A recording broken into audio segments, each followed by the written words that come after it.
This could be a really short episode. Why? Because all I have to say is that it's about a film noir and it stars the amazing Edward G. Robinson. But I also have to say, this is the Kazdoy Closet. I'm Kazdoy. This is my closet full of all the stuff that I love. And today, another fantastic performance by Edward G. Robinson in Night Has a Thousand Eyes. Let's check it out. In the 1940s, Edward G. Robinson made some excellent film noirs, including, of course, the classic Double Indemnity, one of my favorite films, and I think my favorite performance of his was in that film, too. And I did a separate episode on Double Indemnity if you want to check that out. But he also made two great film noirs with director Fritz Lang, The Woman in the Window and Scarlet Street. These are both on the Kino label, and as is the film I want to talk about today, which is Night Has a Thousand Eyes from 1948, so a couple years later.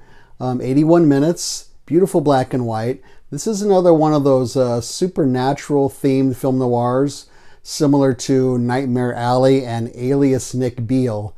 Alias Nick Beale, I did an episode on that one too if you want to check it out. And that was directed by John Farrow, who also directed this one.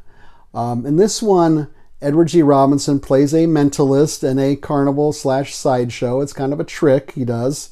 And but what happens is he starts having real visions of real things that actually happen. And he becomes tortured by this. And that's all I'm going to say. Things get complicated from there on in. He is excellent in this, as always. He's so good at playing these tortured, tormented, everyman type of characters. And he's so empathetic, you really feel his pain.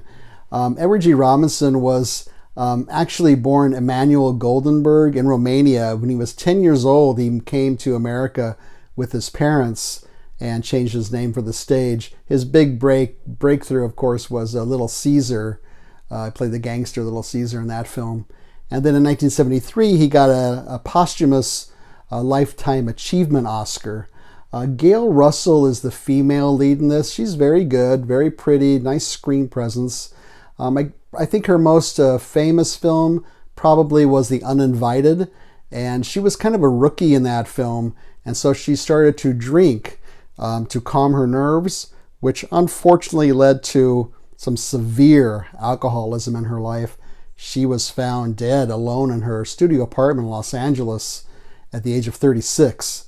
The source material for Night Has a Thousand Eyes is by Cornell Woolrich, whose material was used for an impressive number of TV shows and films including a lot of film noir, including Rear Window, The Chase, Phantom Lady, and Black Angel. The script is very tight. It's a brisk 81 minutes, very little fat. It moves along, kind of unpredictable, kind of twisty too, which is very cool. It begins with a flashback structure, but then shifts to the present day. And then at about the 1 hour mark, it's sort of like a riff on the 10 Little Indians idea, where you have a bunch of characters in one room and one of them is guilty of something and we don't know who. There's also some cool LA locations. I always love those, including Bunker Hill and the Angel's Flight funicular, which was also in this TV show Bosch, if you watch that one. William Demarest, character actor, plays a police lieutenant about halfway through the film, and he's his usual cranky self. He got a little bit on my nerves because he's very skeptical, but every single thing he says is cynical and skeptical and wisecracking. And after a while, it's like, all right, dude, let's lighten up a little bit. The good supporting characters also. John Lund is one of the other male leads. He's a little bit bland, I thought. I don't know too much about him, but in general, all the supporting characters are fine. John Seitz was the cinematographer, and I mean, listen to his resume. All I have to mention is he also worked on Double Indemnity, Sunset Boulevard, Sullivan's Travels, and The Lost Weekend. I mean, amazing, right?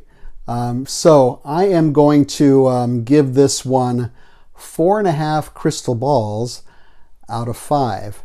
I'm dinging it 1/2 star because I think it could have been more interesting visually, especially considering this cinematographer's resume. It shows up here and there, but I think it could have been more consistent. This disc on the Kino label, unfortunately, the video quality is pretty average. It varies from very good to pretty bad. Audio also has its problems where there's a lot of static or hum in the background throughout some of the film. There's also a commentary track on here. So, where can you see Night Has a Thousand Eyes? Which, by the way, ever since I got this, that song, if you know the song, Night Has a Thousand Eyes, the oldie, doesn't appear in this film. So I don't know if that song came after this or before this or whatever.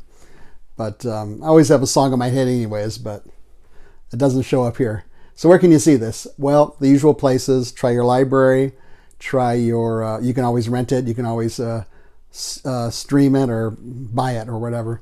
And the same with Scarlet Street. However, the other one I showed you, The Woman in the Window, apparently that's on Amazon Prime right now. So if you want to check that out, you can check that one out. All right. So hopefully you enjoyed this video. Feel free to leave a comment or suggestion down here. Leave a thumbs up. Don't leave a thumbs down. Subscribe would be great. A lot of subscribers joining us. Really appreciate that. Trying to hit 200 by June. This is the last day of March.